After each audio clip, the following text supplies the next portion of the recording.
What's up, y'all? My name is Dante, and I sacrificed my time so you don't have to. As you can hear that right there? Hear that? That's my Advil pills. Liquid gel Advil. Did I get Advil or Aleve? I did that's Advil. Yeah, my Aleve is in the house. I got liquid gel Advil pills. No drinking beer tonight. No Seagrams. None of that shit. Tonight, straight water. Straight fucking water. I know already I'm gonna get a fucking headache. I know it. Bro, 10! Let me repeat myself. 10 motherfucking matches! 4 have already gone. 4 are about to go on for the pre-show in about an hour. 10 fucking matches! Are you out of your loving fucking mind? Bro, it's like he doesn't know that we have fucking work tomorrow. You know what? Truth be told, I will give you credit where credit is due, Tony. You know your fucking audience. You said a niche audience, and you're not fucking kidding. Because there's nobody in your fucking audience who actually has a real job. None of these bastards have work. None of these bastards have kids and stuff like that. Now, granted, obviously, it's summer vacation. I can speak for myself. My daughter doesn't start school for the first time going into kindergarten until right now coming after the summertime. So this is my first experience having to deal with anything regarding school outside of myself and maybe my sister.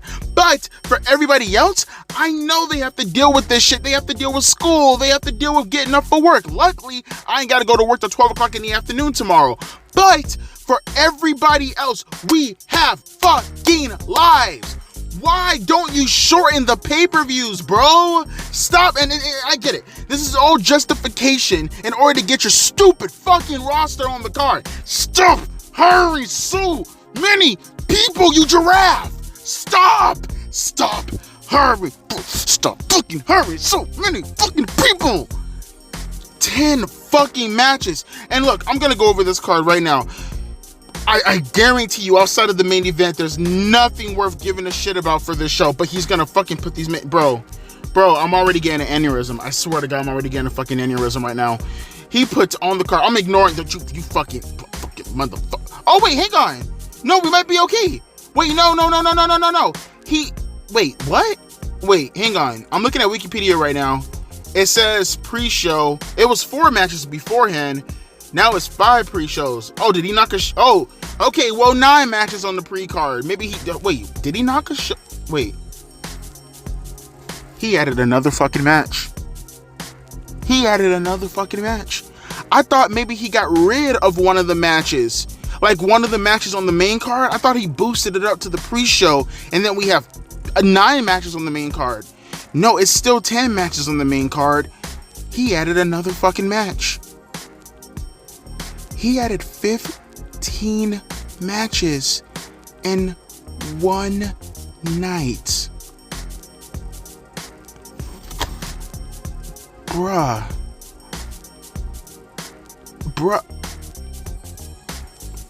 Oh. You know what? Fuck it. Fuck the entire intro. I'm not going down the match card. Let's just...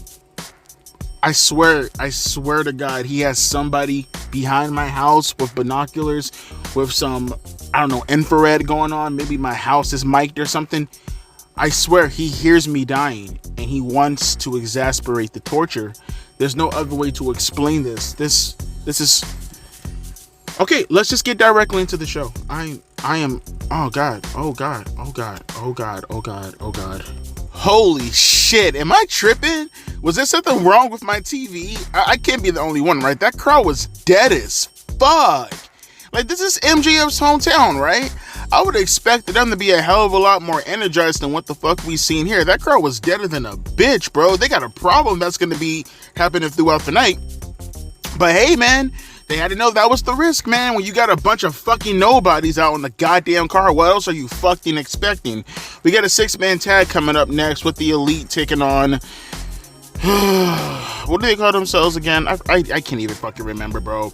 But, the scissor blade? The ace scissor ace? Some shit like that, bro. It's Hiroshi, Tanahashi, and, the Acclaim. Who cares? But this match right here, man, between MJF and what's his name, Hercules, Hechicero, Canelo, Lego, Maego, whatever the fuck his name is.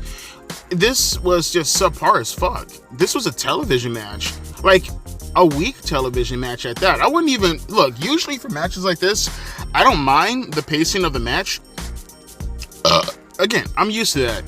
But like for everybody else, it's like, I mean, you're used to the high-paced stuff. That's pretty much all you got going for you in today's wrestling. There's no way I can see you guys looking at this match and saying, holy fuck, this is anything but fucking boring, right? For me, and I guess for people my age, we don't care. We don't mind. We've been watching wrestling like this for a long time before we started seeing the NXT AEW invasion of 2014, 15 to 19. So, like, for us, we don't care. But you know, I'm still not going to sit here and not acknowledge the fact that the match in itself, considering that the spot that it's in, and also considering the fact that it has nothing else going for it, that it was anything else but an abject failure. This was boring as shit, right? Right? Not just because of the match in itself. Like I said, I can overlook that. But it's the match, it's the opponent, it's the fact that it lacks any story, it lacks any enthusiasm from the crowd, and it's supposed to be the hometown boy. This was just boring. This was boring. MJF got the win from a brainbuster, which in any other occasion I wouldn't mind, but the problem with that is I guarantee you everybody in every fucking match is also going to use the brainbuster, or even a worse version of the brainbuster as far as execution is considered, and it's going to make his brainbuster look super irrelevant. So I'm not even sure if I'm even okay with the finish, to be perfectly honest with you. Everything about this match just did not sit well with me. It was boring, the pacing sucked. Like I said, everybody was unknown for the most part outside of MJF, so I got no reaction from the crowd whatsoever. This was skippable. And it's kind of crazy to think that AEW of all places would put this match at the top of the hour. Maybe they thought that MJF was going to get a more sustained vocal reaction throughout the match, but no, that's not what occurred here. It was the complete opposite from that occurring. But with that being said, 6-man tag match coming up. Whew, not off to a good start, guys. Not off to a good start. Yet again, another really boring match. Not that I was really expecting much out of this. I will say that at the very least, compared to the opener, I would definitely say that I was expecting something out of this match. Oh look, we got Bryan Danielson taking no Shikango, nigga. I don't know. What the fuck is his name again, bro? I don't know. Hot fries. Let's just call him that. I don't know. Taki, that's his name. Shingo Taki. I don't know. Well, he's getting ready to take him off, so hopefully that's a good match because it is Bryan Danielson, and dude doesn't know how to have a bad match. But this match right here, everyone knew how to have a bad match. This shit was boring. You know, having Hiroshi Tanahashi out there wrestling is just painful. You know, and here's the thing. I'm very familiar with his work for the most part. I'm not going to say very, but I am familiar with his work. I watched the matches with him and Okada back in like 2013, 2014. I've seen all those damn matches. They were fun at the time. They were cool. That's when I was back in my Mark phase where, you know, I thought I was better than you because I knew Japanese wrestlers that you didn't know. But that was like 10 years ago. In some cases, 11 or 12 years ago. I'm now much older. I'm no longer in my late teens and early 20s pretending as if professional wrestling gives me some type of elite status, no pun intended. I'm now a grown-ass man, 32 years old, have kids, car, bills. And when I watch my professional wrestling, I want to just sit back with a can of beer, pop that sumbitch open, sit back, and just get lost in whatever I'm watching. I did not get lost in whatever I watched. As a matter of fact, I was damn sure about to actually sit back, or I was going to collapse in my sleep. Took me a few tries to keep my eyes open. Really couldn't tell you outright what the fuck happened in the match necessarily outside of the finish. Really, not even the finish. I can't remember the finish. I just remember the end of the match with Okada hitting Tanahashi with the clothesline after the match. And the guys didn't really do anything spectacular anyways within the match in itself, honestly.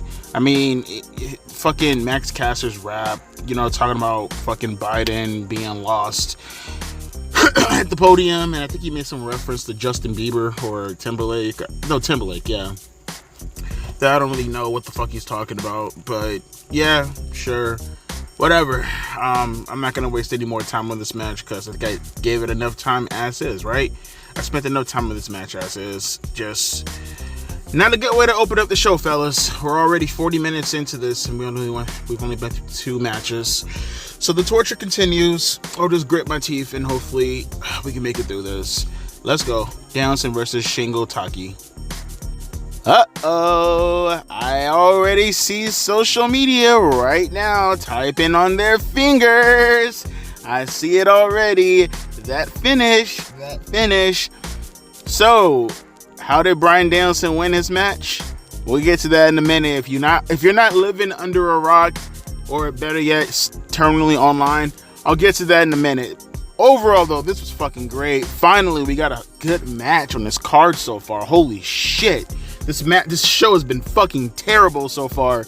But of course, it's Bryan Danielson, so I can always count on my boy to always get me up, always wake me up a little tiny bit, and he damn sure did that with Shingo Takagi. And yeah, this match is great. This is fantastic. I love this match. I'm gonna have to go back and watch it again. That fucking go-go platter reversal was fucking amazing. That was fucking lit as shit. I like that shit from Shingo Takagi, whatever his fucking name is. That was great. Fucking Bryan, he had him, and first he had him in a triangle choke, right? And he started elbowing him in the head.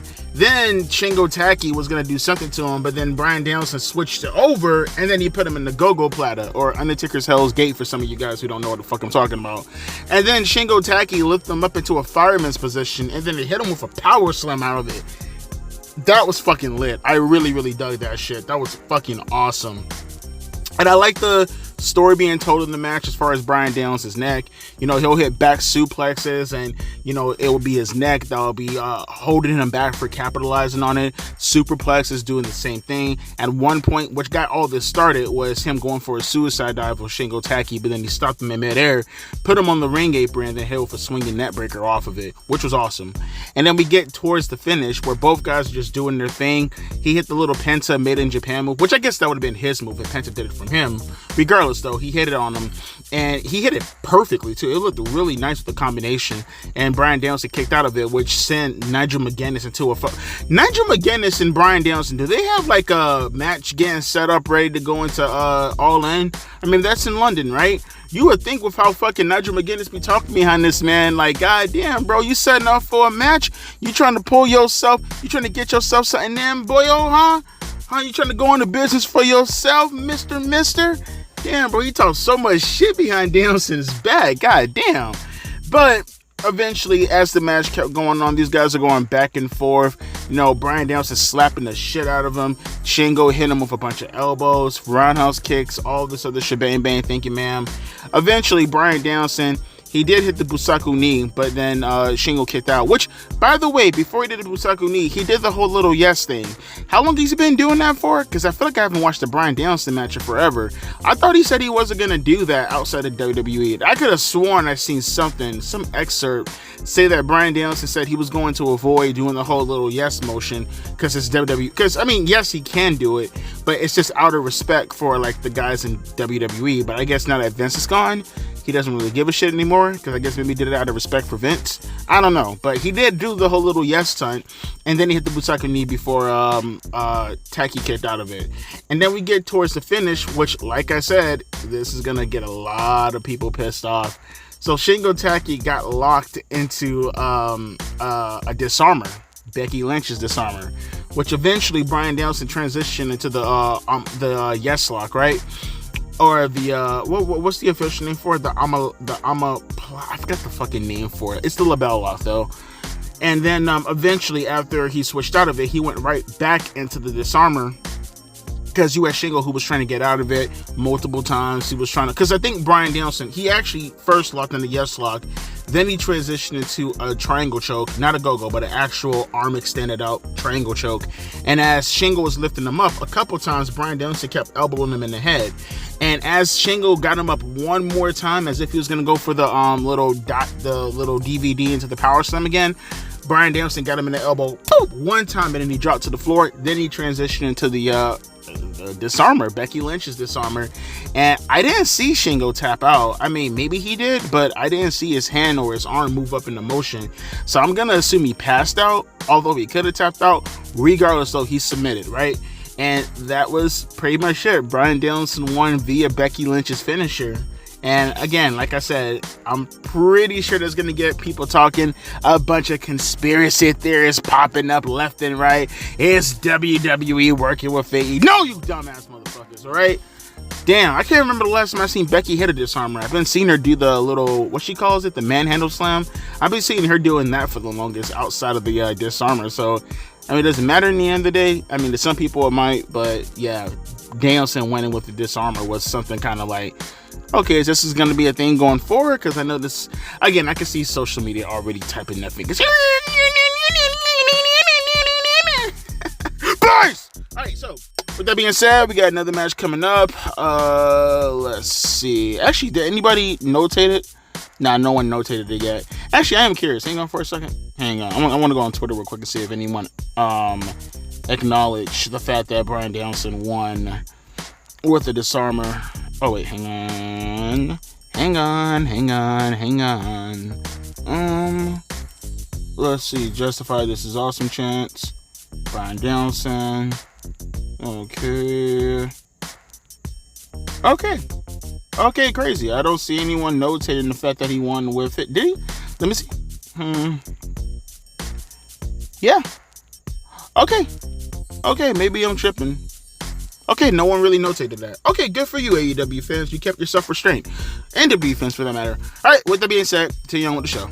Yep, that's why I like to call it in there, young man. And that's why I like to call it in there. See, they had to meet in the middle with the kiss. I don't mind that at all. That was nice. But next time, they can just turn their asses around and then make like a triangle with their butt cheeks and then just twerk in the middle with my dick in the middle. Let's do that next time. Ladies, come back when my dick's hard enough to be in that circle, if you don't mind. Hey, yo, real talk, though, real talk. This is one of the few matches that actually has a story, a legitimate story. Not Guy A is better than Guy B, therefore Guy A has to wrestle Guy B, and Guy B wrestles Guy A because one has to see who's better than the other, and no, a legitimate story, an actual angle, purpose. I can actually follow what the fuck is going on. If you were to make a TV show, you can look at that and say, okay, well, this could be the actual foundation for whatever we're trying to... Damn, I just hiccup. This could actually be whatever foundation we want to use to go throughout the entire episode, right? Let me tell you. Damn, man, I got the hiccups like a motherfucker. Hang on for a second. Oh, this is what I got the water for. Doing this live. Fuck that. There we go. Fuck, wet ass burp. Alright, like I was saying though, the story was, Toni Storm and, Mina, Shirakawa, they have problems, but then you have, Mariah May in the middle, and she's torn to see who she wants to side with. It's incredibly fucking simple, but it is a story nonetheless. Not Guy A is better than Guy B. That's just called competition, you fucking dorks. But like I said, the match in itself, knowing that was tied up to it, this was a lot better than I expected it to be. I would definitely say the Joshis, maybe it could just be an American thing and I have to watch a Joshi go up against another Joshi. But I swear, maybe it could just be, again, an American thing. I swear, whenever the Joshis go up against like an American, like it's very rare that I can actually point out a match that's really, really good between an American and a Joshi wrestler. Whenever I see the Joshi wrestlers in their prime, it's usually across the ring from another Joshi. You know what I'm trying to say? When it's American, I don't know if there's like a language barrier. I'm pretty sure that happens to be the problem. But the matches are nowhere near as good as what you see them doing like in Stardom and stuff like that. But nevertheless, though, given all that, this was as best as I thought it was going to be. And the girls went out there and they did their thing. I like the last 5 minutes of the match more so than anything else, when the girls are like trading blows and going back and forth with the counters. I like that. And, when we got to the finish with Toni Storm going for like a... Again, that Storm Zero is so fucking gnarly, dude. That little... It's a stump power driver, but she stops so suddenly. It's actually a really dope-ass finisher. Yeah, it's just a power driver, but it's just the way that she does it. It's so fucking cool. And yeah, Toni did retain the championship belt. I mean, who the fuck didn't think that was going to be the case? And like I said, it was just a fun match. You got crossbodies on the outside of the ring from Mira. Mina, she did the Bret Hart tribute with the sharpshooter around the pose. Again, it was just a really, really fun match. Nothing else to talk about besides the fact that that's what it was. And, all the little rolling elbow shots and the backhand fists and stuff like that. The girls went out there and they did their fucking thing. That's the best way you could put it, man. Probably give it like a solid 3 stars. And, Toni Storm can still going out there with the character, still going out there and killing it in the matches. Arguably one of the best women one of the best women wrestlers in the world today. Arguably, at least from a mainstream standpoint. With that being said, I I need to go take a shit. And then I'm going to review this next match. Another solid match. That was actually really good. I really did dig that match. I think with this match right here, in my opinion, it's going to have to come with taste. Like, I think the range for any match on this show, I think this is going to have the most type of range in regards to how people are going to grade it. I could see people probably saying this match is as high as 4 stars. And I can see people saying this match is as low as probably 2.5 stars. It depends on how you like your professional wrestling. Me, growing up, as you guys know, I'm a ginormous fan of European wrestling. I'm a ginormous fan of catch as catch can wrestling.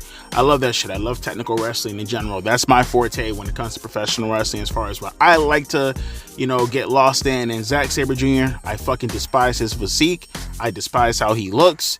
With that being said, he is such a good wrestler. I cannot stress this enough. He is so fucking good. He is so fucking good. And honestly, I don't hate Orange Cassidy. I just hate his position within the company in itself. But him as a wrestler, I really don't mind also. But again, the stature. Now, granted, both of these guys' stature complements each other, so it's okay. But at the same time, it does kind of bring up the aesthetic of where the fuck is professional wrestling going nowadays, when this right here is something that is promoted as being some of the best as far as what I would say, as far as being the top priority of a company. You know what I'm trying to say? Like, if this was a wrestling match for, say, the Cruiserweight Championship, all for it. Completely, I love it. I agree with the aesthetic of it. I agree with everything optically about it. But when it's presented as one of the more premier matches on the show, that I do have a problem with. With that being said, though, just judging it on the merits of the match in itself, this is fucking fantastic. I love all the counters. There was one counter where they were kind of rolling back and forth, where Orange Cassidy would try to go for a Japanese rolling clutch, but then Zack Sabre Jr. would try to get him into a guillotine. And then as he's trying to get him into the guillotine, fuck is his name again? Orange will slip out of it and try to go for another Japanese clutch, and then he'll try to get him in the guillotine again. And they kept going back, not a guillotine, but a sleeper hold. And they kept going back and forth until eventually Orange did get in the Japanese rolling clutch, but then when he kicked out, Zack Sabre Jr. eventually got him in the sleeper hold. I thought that was a fantastic fucking spot. And just all the submission holds, the innovative submission holds, I don't even know what the fuck you would call what Zack Sabre Jr. did when Orange Cassidy was on top of his back. He had him in like what looked like a surfboard, but it wasn't like a surfboard where a guy is lying horizontal over your knees. It's like he was lying vertical on his back, but he was still pulling on his body. Not even a Mexican surfboard, almost like a bow and arrow. I think it's probably more closely associated with what Zack Sabre was doing. It looked really odd and unorthodox, but it looked kind of cool at the same time. And then we get to the finish, which I thought was fantastic, because that's how something would end in real life. Zack caught him. He caught him. One thing I like about Zack Sabre Jr., and Bryan Danielson does the same thing too, it's so Dean Malenko-esque. Like I said, when it comes to a match like this, you're going to have a preferred taste for it. I can completely understand why you fucking hated this match. But for me, it's my forte. It's what I like. And, I seen Billy Robinson do this back in the 1970s too, what Zack Sabre Jr. did here. But I seen Malenko do this also in WCW, where like a guy, I think he did it against Hoovy or Juice, where a guy would try to like do a move and then he'll catch his arm, right? And then he'll bring him to the floor and then he'll lock him into a cross armbar. And then the guy will try to reach for the ropes, but then he'll catch that arm and then transition into a double hook, an underhook, right?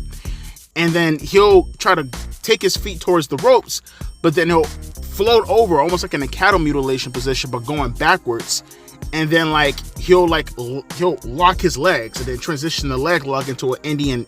It's really hard to fucking explain, but it was very much like that, where he just literally trapped all his arms. He trapped both arms. He trapped both legs to a submission hold. So like he'll grab one arm and Orange Cassidy looks like he's fighting, then he'll grab the other arm, and then Orange Cassidy looks like he's trying to fight with the other leg, then he'll grab that leg, and then he'll grab the other leg, and then he just locked him into a submission hold, and then Orange Cassidy had no choice but to tap out, because there's literally nowhere you can go. He's wrenching on his arm, I believe, like in a arm lock position, like as if he's giving him like a cross arm breaker. But each time Orange Cassidy would try to fight or struggle out, he'll just grab each limb and then hold it in place while he's locking in the arm lock. It was pretty fucking nasty, to be perfectly honest with you. But You know, that's what I like about Zack Sabre Jr. matches or Bryan Danielson matches or Bret Hart type of matches. Like I said, it's a preferred, required taste. I completely understand if you didn't like this match. But like I said, for me, I dig shit like this and I love shit like this and I love talking like this. It's one of the only times you can pull me from my 2006, 2007 self and bring me into current time to get me to talk like this. You know, usually I'm always against the wrestling shit because it's so boring nowadays and it looks so fake and phony and stupid as shit. But if you want to hear the mark come out of me, you get two guys in there who know what the fuck they're doing, or more in particular, not to, you know, say anything bad about Orange Cassidy, he held his own, but you get one guy in there who knows what the fuck they're doing from a, like, actual fucking amateur standpoint, and I'm gonna mark out. It's just, that's just what it is. I'm gonna mark out. But with that being said, continuing on. Nah, I didn't really care for this match all too much. I appreciate the finish. I know what they were trying to do. I get it. But, nah. I mean, first off, the crowd, I mean, I will say the crowd started to get more into it towards the middle. But, man, it's just... You guys ready for this? You guys ready? You guys ready for this? Something that you never heard before a day in your life. You ready to hear this? Chris Jericho's my favorite wrestler of all time. I gotta get one in. Anytime I see Jericho, I gotta get one at least in, right? Every video. But, look, Jericho, I love you to death, bro. You are the reason why I'm even here reviewing the show. I love Jericho. You are 53 years old. You will be 54 in November. Homie, hang it the fuck up. Bro, it's almost torture, bro, to watch Jericho like this, because you grew up watching him and you've seen him at his best. Let me tell you something. Chris Jericho in the year 2000 and 1999 and 1998 and 2001, 1997. Let's just say Jericho from, I want to say 93, 94-ish when he was Corazon de Leon, all the way up until, in my opinion, I think Jericho, although still good, peak Jericho for me, you want to get around 2001, right? At least from an in-ring standpoint. Obviously, from a character, he's always been fantastic. But I want to say from 93, maybe late 92, when he was going towards CMLL, around late 92-ish, maybe early 90, no, probably mid-93, because he didn't tour Mexico for the first time until late 92. Yeah, I was right. From that point to like 2001, maybe early 2002, I want to see maybe Armageddon. I'm getting sidetracked there. My point being is that Jericho, in particular, like 2001 Jericho, is one of the greatest wrestlers in the history of the business. One of the most charismatic, one of the most funniest. He's the definition of the overall package. If you got Jericho a report card, it will be nothing but straight A's and B's whenever you look at his report card, right? And just to see him right now, man, he's just a shell of his former self, bruh. Like, I'm happy he knows how to do the lion salt still, but man, all his moves that he used to do, Jericho used to do topes, Jericho used to do, springboard drop kicks, Jericho, sometimes he'll hit the Jericho spike with the top rope Frankensteiner, not a second rope Frankensteiner, but the very top rope of Frankensteiner, the double power bomb he used to do back in the days, the breakdown, which is Miz's skull crushing finale. Jericho used to do brainbusters back then too and stuff like that. He used to do Asai moonsaults on top of the lion salt. He was just fantastic. All that combined with the charisma in the interviews and stuff like that, the catchphrases, how he used to carry himself with the cool looking pants and the jacket and the flowing blonde hair that he'll wear red dye in sometimes, and he just looked so fucking cool, bro. I just cannot describe how fucking cool Jericho. He is like the definition of cool back in the days, and then you see him right now and he's getting big again, and he's wearing these little small tights, and he's not even 1/10 of the wrestler he used to be. And it just sucks, you see him go out here and it's clear that he has to be carried by most of these wrestlers. And Wild Bill Hiccup is getting much better, and he's one of the better bigger men than you ever watch, but still, Shibata, I don't really, but then again, I think people told me at one point Shibata was really good too, so maybe he might be in the same club. Joe, he's getting a little bit older now too, although he's always going to be fantastic. He's getting a little bit older too, so he's getting a little bit slower. Jeff Cobb, who the fuck is that? And, Taz's twink son. What are you expecting out of this? You know what I mean? And that's how I looked at the match. They did whatever they could do, but it was just something that I just wasn't engaging with, and it was something that I just wasn't excited over. And,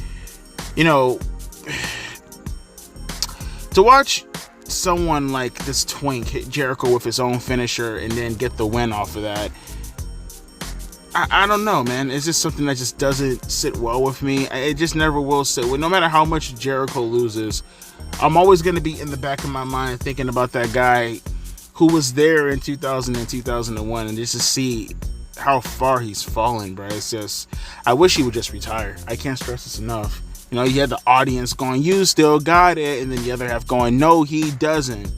And it's just like, just retire, bro. Please, Jericho, for the love of your fans, for the love of all the Jerichoholics, please, for the love of God, fucking retire, my guy. Speaking of retire, I'm about to right now after this fucking ladder match. Looks like that's what's coming up next. Let's get to it. Alright, so that does it for the ladder match. And, how do you fuck up a ladder match? You know what I mean? Like, it's damn near impossible. There's no such thing as a bad ladder match. Like, I've never seen it before. It's impossible, right? Unless it's something being done where the purpose of it is to tell a story outside of the match in itself. Even matches where it's like, it's incredibly story-oriented. It's not even about the spots. It's about the actual storytelling that's happening. Like Jeff Hardy versus The Undertaker at the Raw Undisputed Championship ladder match, like in 2002, right? Even when that match in itself, no one cared about the spots, like in comparison to previous ladder matches, like the TLC matches, or, in the future, the Money in the Bank ladder matches. It's incredibly hard to fuck up a ladder match. You know what I mean? And these guys right here, they went out there and they had a good ladder match. The only problem with a ladder match, especially in 2024 in AEW, is, once you've seen one ladder match, you basically seen them all. You know what I mean? Like, there's nothing that you can do that we haven't seen done. Like, I'll tell you what, once you got to, in my opinion, the last ladder match, when it came to like straight up innovation, the last ladder match that I can remember with like legitimate innovation tied to it throughout the match, not just one or two spots, was probably like WrestleMania 23. The one where Jeff did the leg drop on Edge through the ladder. That's the first time I ever seen a ladder break like a table. You know what I'm trying to say? So it's like, yeah, you can highlight certain spots like Shelton Benjamin, running up the ladder like a fucking stairs and then hitting the plancha. You can talk about John Morrison hitting a, maybe I will take that back. Maybe I'll say 24, because that is the one where Shelton did the run up the ladder, plancha, and then like John Morrison did like the moonsault with the ladder, which is so fucking dangerous. Still makes me cringe to this very day. But like, you notice what I'm talking about. All these matches happened like 15, 16, 17 years ago. We're talking about matches that were 20 years ago. And by that point, everybody was kind of like, okay, yeah, we kind of get the point of a ladder match. You know what I mean? And, with these guys right here, they didn't do anything that was out of the... I mean, there was one unique spot, and even that was kind of fucked up, because I never seen a ladder like balanced on an apron before. I think that was kind of unique. When you had, they utilized that well. Lio Rush doing a suicide dive through the ropes, through the ladder. I thought that was pretty cool. And you had Mark Briscoe trying to, he did what Edge did, and Edge broke his fucking leg. And, Mark, who's a little bit older now, did the same thing, but he jumped off the ladder. That was on the ring apron through Jack Perry, but Jack Perry was on top of a table and it didn't break, which kind of sucked. Anything else worthy? That was a pretty cool spot too with who was it? Konosuke. He did like a blue thunder bomb to one of these Mexican guys. I don't know who the fuck he is. He's like the only guy in the match I didn't recognize. He did it to him off the apron through two tables stacked outside the ring. Visually it looked cool because both tables just like fucking disintegrated. That was really cool. I'll say that. And anything else to notate in the spot in the match? Not really. No, there's nothing else really to notate that you haven't seen before. You've seen ladder bridge spots. You've seen ladder bridge spots, between the turnbuckle and the ladder in itself. Briscoe did a J Driller, I think, on, I can't remember who he did it on, maybe Konosuke, through the ladder that was bridged. Again, it was really nothing to talk about. I thought Dante really broke his leg in the match, though. I was about to say, fuck, Tony, have you not learned your lesson? How many times we have to teach you this lesson, old man?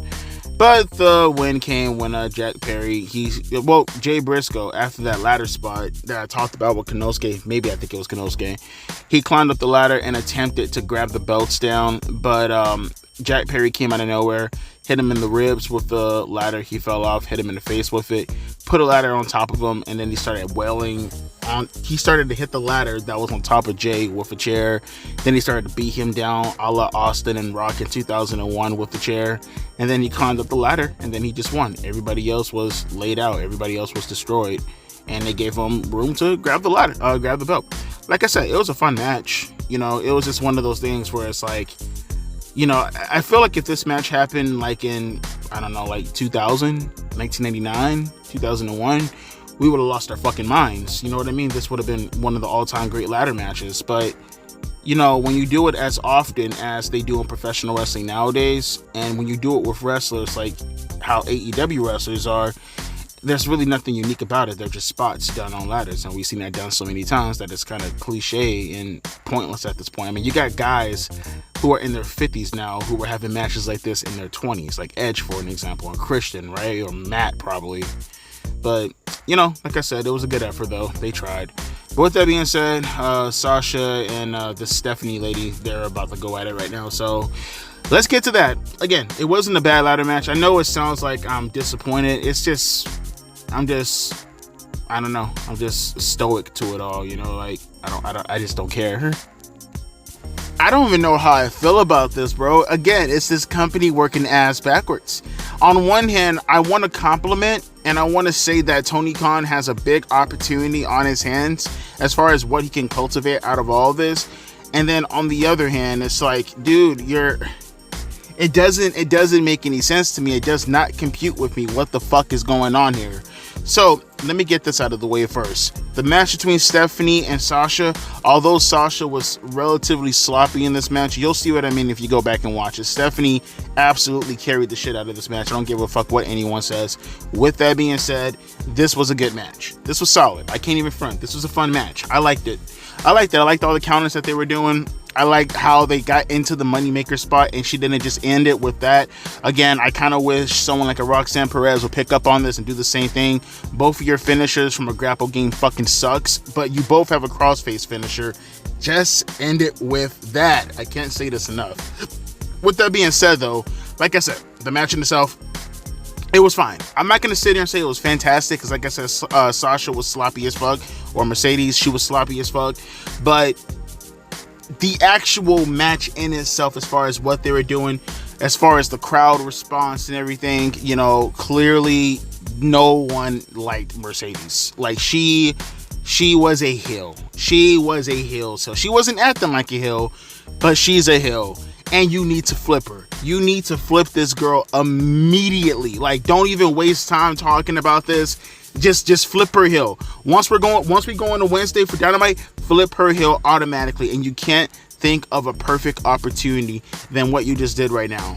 So, not only did you get the crowd to, well, you didn't get it. I guess this just happened organically because Mercedes Mone is a very unlikable person. Not only was she absolutely booed out of the fucking arena because fuck Mercedes, after the match when she won, you had Britt Baker come out, which for a second there, goddamn, it never really dawned on me. She looks like that Chelsea Green girl from WWE. Holy fuck. Like a little bit, well, not a little bit. She is skinnier because Chelsea Green, she's kind of underrated in her thickness. But like, if you look at their face, for a second there, for a split second, not until I seen the, the Dumb and Dumber pinhead shape of her head, for a second there, I kind of thought that was fucking Chelsea Green. But no, it was Britt Baker. She came out and, she had her little pyro go off and everything. And, the original AEW girl, the original Charlotte Flair, the original flag bearer of the women's division, she's back. Okay, obviously she's going to be a face. That's the correct direction you want to go into.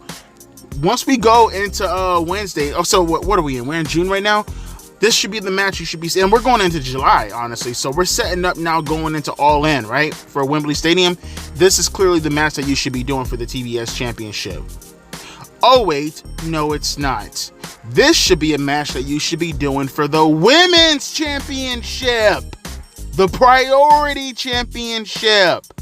How the fuck are you going to have Toni Storm in the top of the card wrestling for the Women's Championship when you have your standard bearer from the original AEW days going up against your new standard bearer and Mercedes Mone, who has potentially or will potentially become not just the biggest face in the women's division, but arguably one of your biggest heels, if not your biggest heel in the entire company from a response standpoint.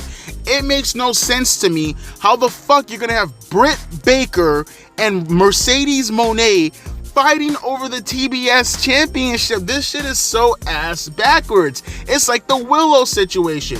It's like Mercedes going up against Stephanie right now, where you have Toni Storm going up against Mira, whatever the fuck her name is. First you had her go up against Mira, and opposing her is Sasha going up against Stephanie in a winner-takes-all match. Clearly, one match looks more inferior than the fucking other. Then you had the previous couple of months ago when you had Toni taking on fucking I forgot her Serena Deeb, right? And then you had Mercedes taking on fucking Willow Nightingale and one of the hotter feuds in the company. Certainly hotter than the feud that fucking Toni and Serena had. And then you have this match coming up right now. The standard bearer from AEW's olden days going up against the new standard bearer for the TBS Championship?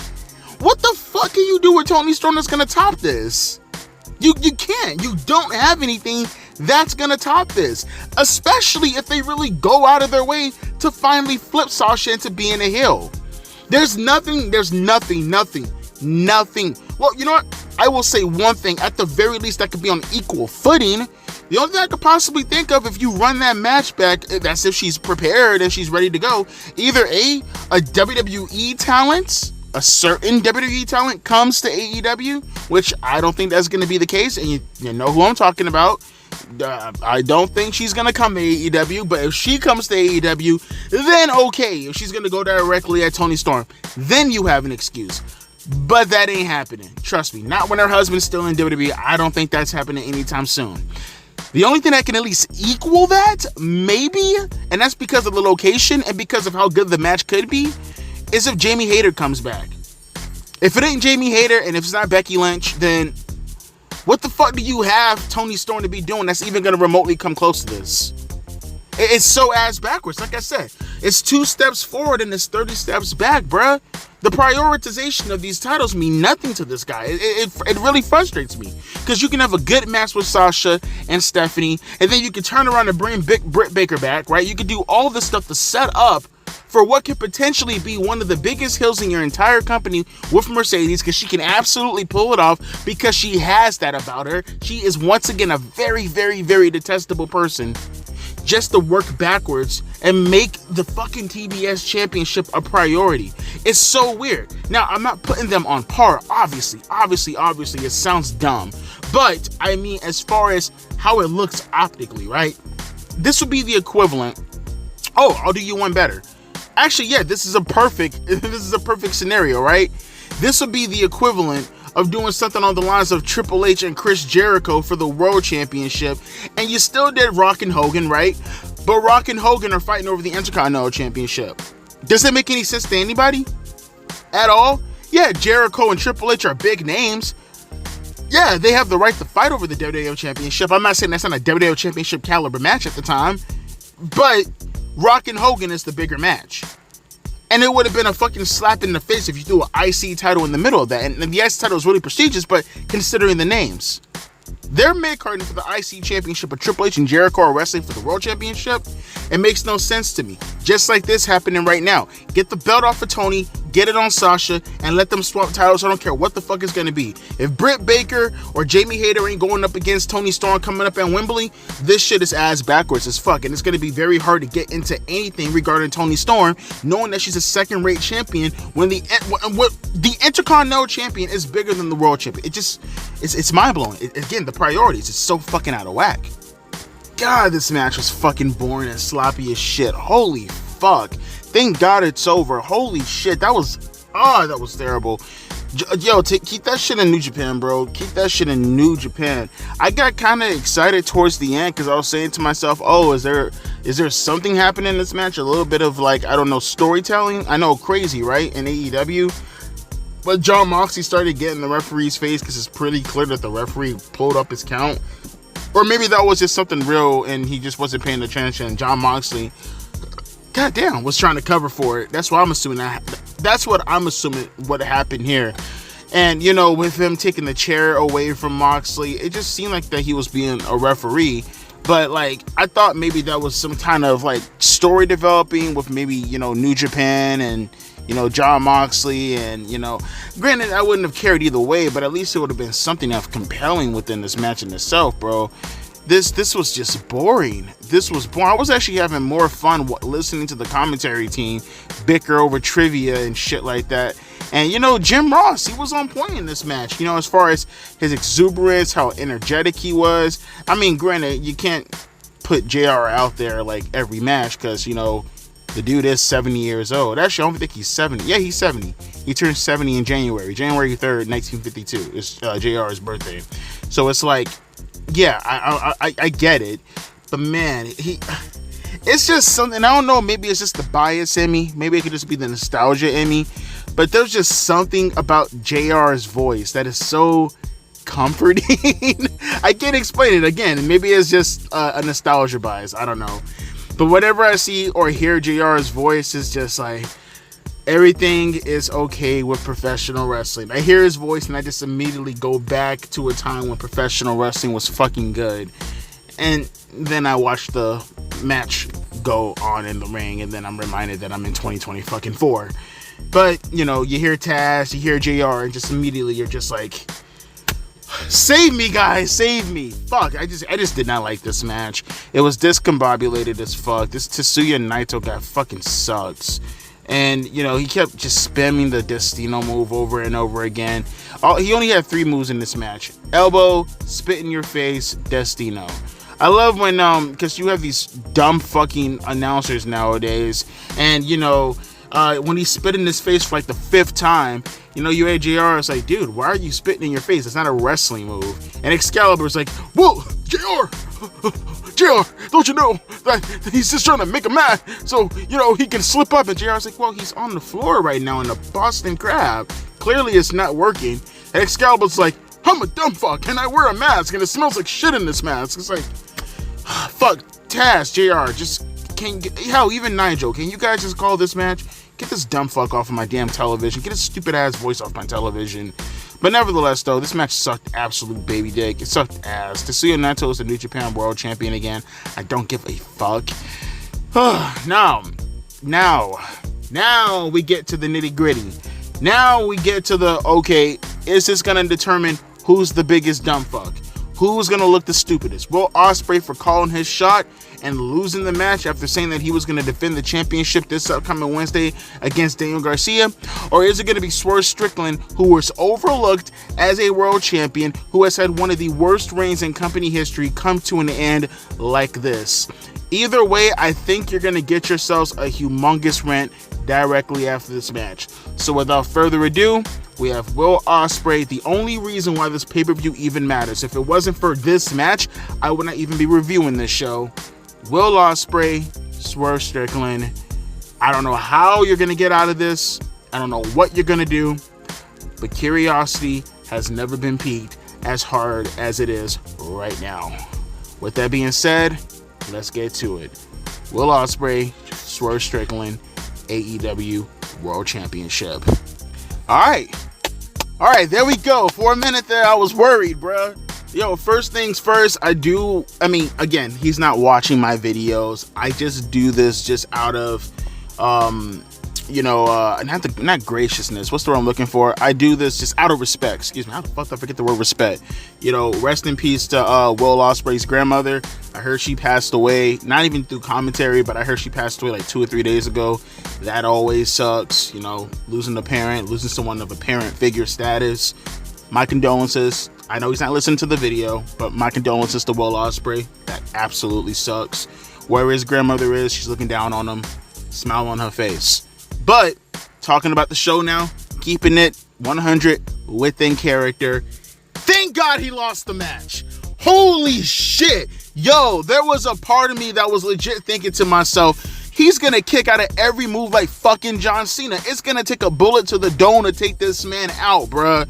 Like, I swear to God, if Swerve Strickland would have done all of that, including the JM driver, and still lose the match, bruh, on God, I swear to God that you would have gotten the biggest rant of all time if he would have done all of that plus lose his championship after this lackluster ass reign. Now don't get it twisted now.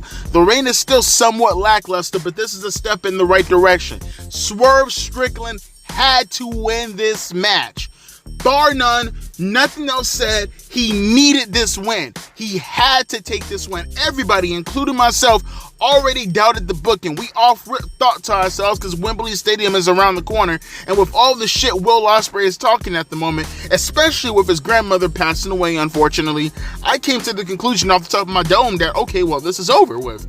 This is over. Will Ospreay is going to win the match. It's just way too much surrounding the situation to make me think that there's any reason for him to lose the match. And lo and behold, Swerve Strickland won the match. Now, granted, they gave him a little bit of an out. Will Ospreay, he lost the match clean, but he was distracted a few times. Now, the distraction in itself that I will say, the booking, I will definitely say, outside of one thing that I'm going to talk about in a little bit, the booking did compliment both guys. I will give credit where credit is due for Toni. The booking complimented both guys. Because no matter what happened in this match, if Ospreay would have won this match, yo, offer, especially after all of that, oh, hell yeah, that would have been a fucking burial. No ifs, ands, or buts about it. This title reign would have been a complete and saddening, horrible fucking burial. This would have been a burial. There's nowhere else to look at this. But the fact that Swerve, and now granted, I will say that, you know, Swerve had to do way too much in order to get Will Ospreay to stay down. But I will say, goddamn, I will say, even though the Swerve stump he kicked out of, even though he kicked out of a couple of the fucking house call kicks, I will say the JM driver is that finish. I don't remember seeing anyone ever kick out of it, and all it took was one to actually put away Will Ospreay. Actually, did it take two? I don't think I've seen another one. Someone can correct me in the comment section, because my feed did go out for a little tiny bit before it came back. I watched it on YouTube, and I do remember seeing him in a pinning position that looked like it could have been done out of an electric chair drop position. So he might have done it the first time, and maybe it took two. I don't think it did. I think it took one, but someone can correct me in the comment section. I could be wrong about that. Nevertheless, though, I don't give a shit. He won the match. And with that being said, even if I would have buried everything in regards to Swerve Strickland in this title reign, if he would have lost this match, putting that to the side, the match itself was fucking great. This is a solid fucking main event. This is the way you want to go off the air. These guys did some crazy fucking shit, bro. Now, granted, some of it did get to the point where it looked a little bit, you know, choreographed. It got to that Ricochet Will Ospreay peak at some certain points, like, you know, the little double springboard where Will Ospreay was going to go for the cutter, you know, the Ospreay cutter, or what he calls the Os cutter, and then he got caught in midair with a swerve stomp. Now, granted, it was a cool ass spot. It looked kind of sloppy, to be perfectly honest with you. The execution of it was cool, but the actual finishing of the move looked kind of sloppy, but good enough where it could pass through. And they did do other things like a Hurricane Rana from Will Ospreay to Swerve Strickland off the barricade. Like, they were both standing on the barricade, and he did a Hurricane Rana off of that on the ground. And then probably one of the most hellacious fucking spots I think I've ever seen. And you know the sad part about it is, I don't think anyone, this is going to go in the vote for spots that never get talked about, but they were fucking hellacious. Like Undertaker and Stone Cold Steve Austin at SummerSlam 98 when Taker did the diving leg drop off the turnbuckle through Austin, lying on top of the announcement table. No one ever talks about that spot, but that's still one of my favorite spots of all time. This right here is going to probably be in that same category, where fucking Swerve Strickland did a swerve stomp on the outside of the ring to Will Ospreay while he was standing up onto the announcement table.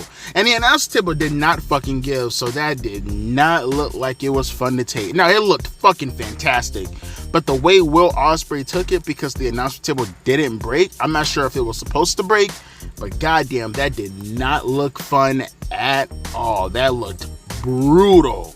And also, I would definitely say, as far as the booking is considered with Will Ospreay, I will say that they could have even given him another route, which I'm not the only one who probably thought this. I'm pretty sure everybody else thought this, especially because I didn't watch Collision, but I heard them saying that they played a video package for or a vignette for the return of Hangman Adam Page.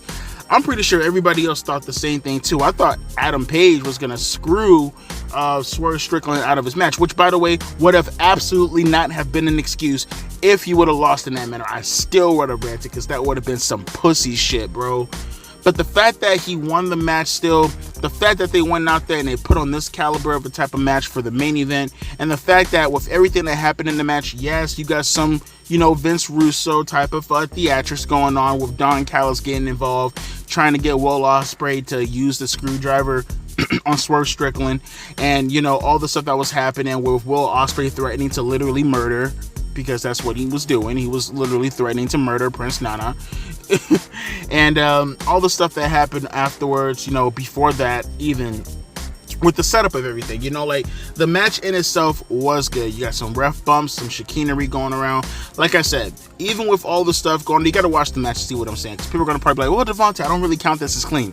It was clean. I counted as clean. Yes, with the ref bumps. Yes, with the distractions and the screwdriver. I say it's clean because it led right into the finish, right? And even then, it took so many maneuvers to try to get Will Ospreay down. So the match continued after all of that, right? And Will Ospreay was still kicking out of everything, right? So I look at it as, well, okay, well, if you're kicking out of this and you're kicking out of that, that means you can still continue in the match. The distraction in itself did not lead to the finish. The distraction may have left him to the sequences that led to the finish, but Will Ospreay was absolutely fine as far as the match is considered. He just lost fair and square, and he needed that. Now, on the flip side, even though, it would have been much, much more disastrous had Swerve Strickland lost the championship belt, Will Ospreay not winning the championship belt, now we come back to what the fuck happened a couple of weeks ago, or I guess this would have been like a week ago right now. Will Ospreay making that declaration against Daniel Garcia, who was sitting in the audience watching the match. Also, MJF was backstage watching the match, which it looks like now is most likely. I don't know if they're going to do Daniel Garcia and MJF now. I don't think so, right? Well, then again, I don't know, because they could be there's so many opponents that could be set up for Swerve Strickland right now, so that's a good thing. But, Will, you, in character, look really fucking dumb now, bro. You promised Daniel Garcia that you're going to give him a world championship match this upcoming Wednesday. And honestly, Daniel Garcia looks kind of retarded too. I mean, bro, you should have ran down and helped him out or something, bro. Like something along the lines of that, so you could have got your title shot. That's what happened with Austin and Taker when they were trying to help out Sid and Brett during their steel cage match in '97, right before WrestleMania, because they wanted to preserve their guy to win the world championship, because they want that world championship match. You would have thought that he would have had a lot more common sense to come down and do something. But no, he set his stupid ass up there and watched the match, and, you're not going to get a title shot now, because your boy made himself look like a fucking twerp. He made a bold claim. He said that he was going to put the championship on the line against you, and, well, what championship belt, huh? That shit's gone now. He ain't win no championship belt. Now you look goofy as fuck. You got Kyle Fletcher coming out there trying to console him. Nah, console him all you want to, bruh. His ass lost. His goofy ass lost. Stop making promises that your stupid ass can't keep. Dumbass Brit. But with that being said, though, nice match. I loved it. Nice way to close out. Perfect. The best match of the night was the main event, as it should be. Hopefully this can continue and we can start building up momentum and putting Swerve Strickland in a good place as a world champion, instead of looking like a chump like he's been looking these past couple of weeks as a world champion. Main event him more, give him more prioritized storylines, and hopefully when he goes into Wembley, if he loses the championship, then he looked more credible going into it than he is going into it right now, versus, everything that's been happening these past couple of weeks minus this main event. But overall, this show tonight was very mixed, more bad than good in my personal opinion. A lot of average stuff going on. I mean, really, it was just outside of the main event, everything was like, very bad to just okay, it's fine, I guess. And, you know, that just comes from the history of you doing so much stuff on your regular television shows that it's really hard to connect to the pay-per-view shows, right? Not to mention, bruh, it's just way too long. The shows are way too long. There are no stories connected to like fucking 90% of the fucking show, right? As a matter of fact, from an angle perspective, the only match of the entire night, in my opinion, that had an angle attached to it was arguably the women's match with Toni Storm and the Miro, whatever the fuck her name is. That's the only match that had a legitimate angle attached to it, right? Everything else was just subpar or standard or didn't have a story at all. So they need to work on that. And like I said, as far as the show is considered, very mixed bag, more bad than good. I might be generous and I'd probably go 7.25 just because the main event put it over the top. If it wasn't for the main event, maybe even 6.75. I might be generous and go 7, but with the main event, 7.25 I think is suffice. But let me know your thoughts down in the comment section below as far as how you feel about the show. I'm pretty sure, just like me, way too fucking long. Cut down on some of your matches, cut down on some of your times, and again, just be more vigilant as far as what you're prioritizing versus what you're not prioritizing. But let me get the fuck up out of there because I talked about this long enough. Let me know your thoughts down in the comment section below. And that's it for the Forbidden Door review. As always, my name is Devontae, and I'll be catching you guys later. A deuces and a P-eyes.